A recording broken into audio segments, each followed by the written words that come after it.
It's Monday night. You're here for a football prediction and a wine pairing. I'm going to give them both to you. All right. I was right about the Raiders losing on Friday, even though the Chiefs tried to let the Raiders win that game. Embarrassing. But the Raiders managed to lose just like I had expected. Now, for tonight, we're going to be seeing the Denver Broncos, who are 7-5, playing the Cleveland Browns, who are 3-8. They're going to be in Denver. So right there, Denver has an advantage because of the altitude. That always gives them a slight advantage over every other team that comes in to play at the Mile High Stadium. Also, Denver has looked really great with their quarterback. You know, their quarterback is a rookie, and he was the number 12 pick in this year's draft.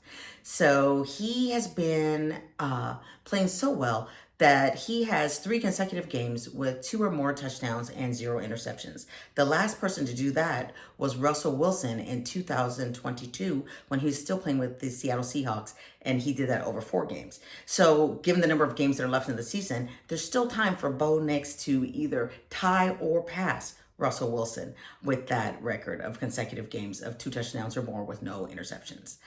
But here's the thing. Although I'm going with Denver, Cleveland has a very good defense. They have a defensive end by the name of Myles Garrett, who currently has 10 sacks on his own. That does not include anybody else on the team who has sacks. You know, he is number 3 in the league right now for sacks of the quarterback. And, you know, many people have been looking past Cleveland ever since Deshaun Watson got injured earlier this season, and they have been playing, you know, a bunch of other backup quarterbacks that nobody cares about. All I know is they're not starting a rapist because Deshaun Watson is a rapist. I mean, I'm just saying you can't have 24 rape allegations against you and not be a rapist. So the fact that Cleveland is like, you know, in the shits, I couldn't be happier, because when you give a rapist $250 million guaranteed, you reap what you sow. So that's what they get. But their defense is really great, and their defense also startled the 49ers earlier this season when the Browns went to Santa Clara and beat the 49ers. So it'll be low scoring, and it could be an interesting game. I'm mostly excited to see what Bo Nix can do tonight. Now, let's get into the wine. So, as you notice, I'm wearing a shiny shirt, and that's because it's the start of the holiday season. So during the holiday season, this is the time of year when a lot of people start drinking sparkling wine, even though you could be drinking sparkling wine all year long. I do, and it's amazing. So tonight, I'm going to be presenting to you 2 sparkling wines that are super affordable and super convenient because they're in cans and, you know, easy to get your hands on. So tonight's wines are proseccos, and just as a reminder, a prosecco is an Italian wine that is made from the Glera grape. Okay, it's a sparkling Italian wine that is made from primarily Glera. It can be made from other grapes, but generally Glera is like the number one. And the wine is called Casa Luigi, and there are 2 of them. There is the rosé, and there's the Bianco. On the front of these little cans is a picture that is reminiscent of a teacup of the founder's grandmother.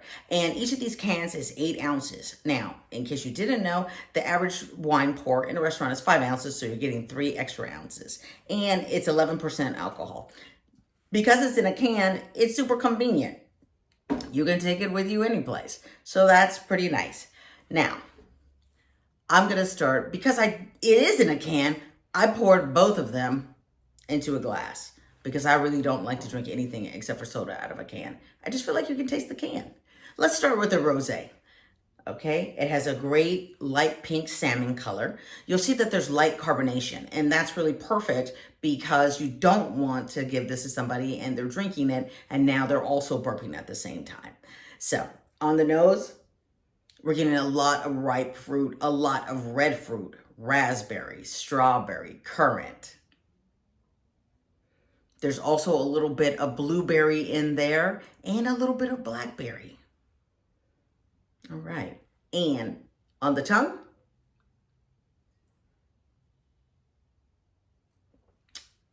I'm getting a little bit of cherry. I'm getting all that other fruit flavor because it's a little bit sweet right at the start. So that strawberry and raspberry are kind of at the front. And then it's a really short finish. So it's actually, you know, pretty nice. All right, moving on to the Bianco.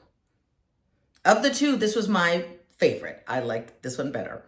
And on the nose, right away, I'm getting a yeasty smell. And a lot of times when you are smelling or tasting champagne, you will hear people say, smells like brioche or bread or yeast. There's yeast in the process, so that's part of it. So we're getting that yeasty smell right up front, but I'm also getting white flour. I'm also getting a little bit of white peach.